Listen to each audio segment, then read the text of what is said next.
Everyone has an opinion about Canadian federal politics. Oh, yeah. Similar to Dr. Panesi losing her job over a violation of what she held to be her ethics, I'm about to lose mine, and my primary responsibility for the last 8 years was supporting protection of our Prime Minister.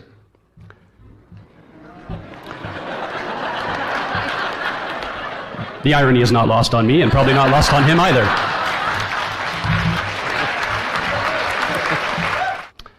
And as a Mountie, I always felt it was very important that I know what my legal authorities are, and that police officers should know exactly what authority they have to do what they do. So I've spent a fair amount of time researching the different legislation surrounding what we're currently dealing with, have subsections that detail how both are subject to the Canadian Charter of Rights and Freedoms. And I would like to just read the paragraph 3 of the Emergencies Act to you. Whereas the Governor and Council, in taking such special temporary measures, would be subject to the Canadian Charter of Rights and Freedoms and the Canadian Bill of Rights, and must have regard to the International Covenant on Civil and Political Rights, particularly with respect to those fundamental rights that are not to be limited or abridged, even in a national emergency. I recently heard former Premier of Newfoundland, Brian Peckford, say very clearly that they have failed to demonstrably justify their infringements on our fundamental freedom. There's many, but I'll hit on the key ones that I think are germane to the current situation. Our mobility rights, where every citizen has the right to enter, remain in, and leave Canada. Our legal rights, everyone has the right to life, liberty, and security of person, and the right not to be deprived thereof, except in accordance with the principles of fundamental justice. Section 8, everyone has the right to be secure against unreasonable search or seizure. That's a big one in the police world. And when I read that, I can't help but think of people who are not even law enforcement demanding your private medical information at the door of a hockey rink. What legal authority do they have to demand that information from you?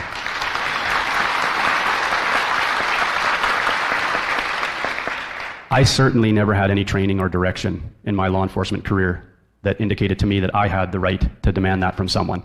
In fact, if I wanted to get medical information from a victim of a crime, I had to obtain written consent to deliver to the hospital. Or I had to obtain it by a warrant for a suspect who was potentially involved in a serious violent crime. And the criteria to obtain a DNA warrant, which I have done in my career, is extremely high, the criteria. Everyone has the right not to be arbitrarily detained or imprisoned. So when I read about the secure isolation facility in North Battleford, Saskatchewan, that was very concerning to me. Detailed about how it is meant for people who willfully do not abide by their quarantine when they are deemed contagious. But very little detail as to every individual is equal before and under the law.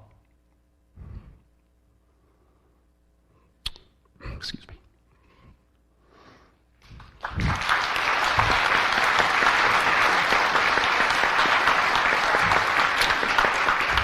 And has the right to equal protection and equal benefit of the law without discrimination. And finally, the most important in my mind is Section 52, where it clearly states that the Constitution, I can't look at you, Piper, is the supreme law of Canada. So I'd like to read my oath of office that I took 15 years ago.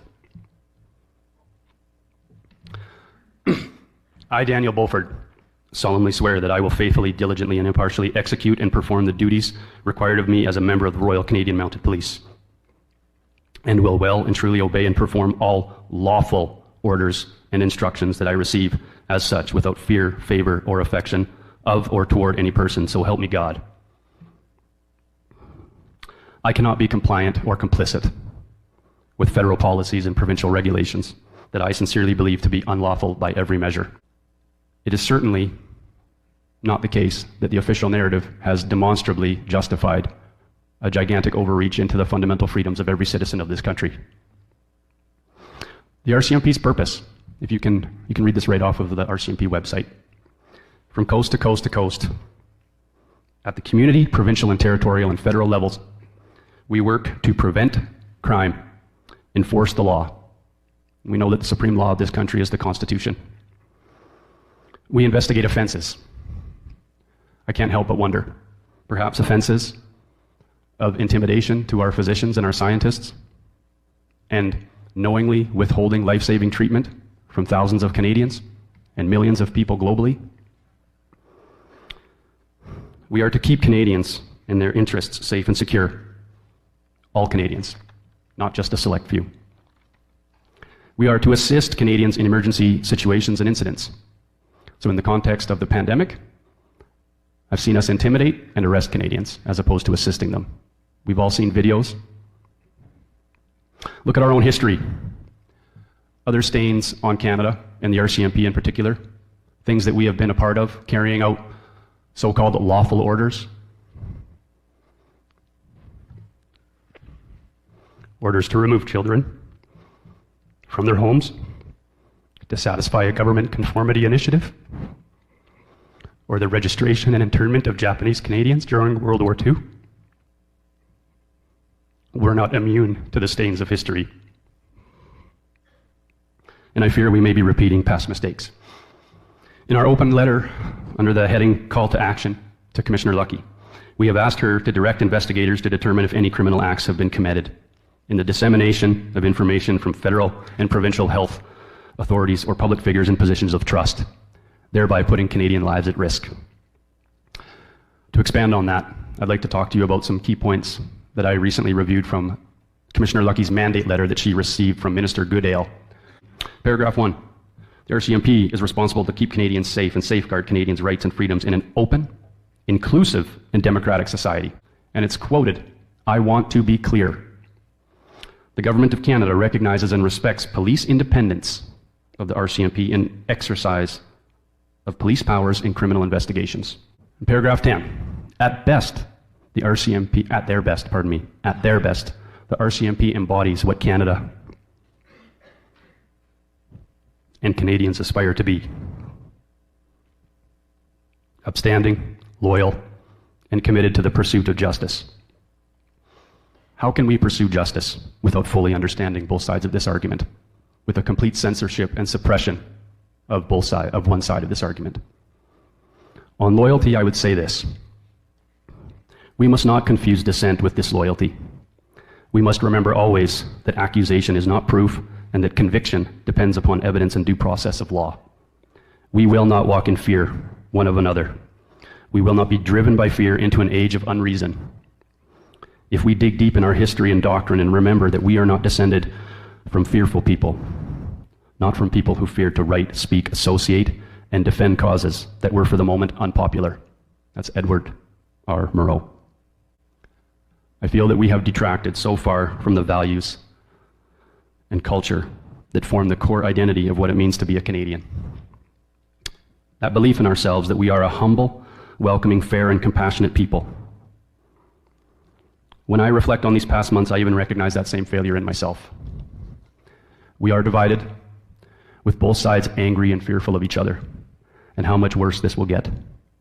Our language has been used to divide Canada into an us versus them mindset, the responsible versus the irresponsible, the anti-vaxxers versus the sheep. We cannot continue to allow this decline toward a further divided, increasingly authoritarian state. We need to communicate honestly and courageously to make our perspective heard so that others may be given the opportunity to understand. If others have not sought out both sides of the argument, it's no wonder they think and believe what they do. It is time to be strong in mind and body and in character. It will require sacrifice and preparation. The sacrifice will be of the comfort and the security that can be found in remaining silent. It's difficult to have discussions with people who disagree on such a contentious issue, but that's a good place to start. Courage takes practice. If you're actively exercising peaceful noncompliance, go with a group if possible. There is strength in numbers. It will be hard and awkward and very uncomfortable at times. However, if we continue to allow this unchecked by our silence and compliance, then the failure to effect change is on our shoulders. We can live up to the anthem, the true north, strong and free. I have drawn my line in the sand. No more silence and compliance for me. Everyone has an opinion about Canadian federal politics. Oh, yeah. Hey gang, what do you think of that video? Please leave a comment. I love the comments. My name's Aaron. This is Canadian Looney. We watch the question periods daily, live. We do a broadcast on that. Please come and check out the channel. I think that you would enjoy the chat room very much if you are interested in Canadian federal politics, learning with other people that are learning, that do have opinions. A lot of these people in the chat room know a lot already. Come join us, come check it out. That's it. These other videos are very wild. Please leave a comment, like, subscribe, share, get notified for the live shows, all that fun stuff. Aaron, Canadian Looney. We'll catch you next video. Thank you very much for watching this one. Catch you next time.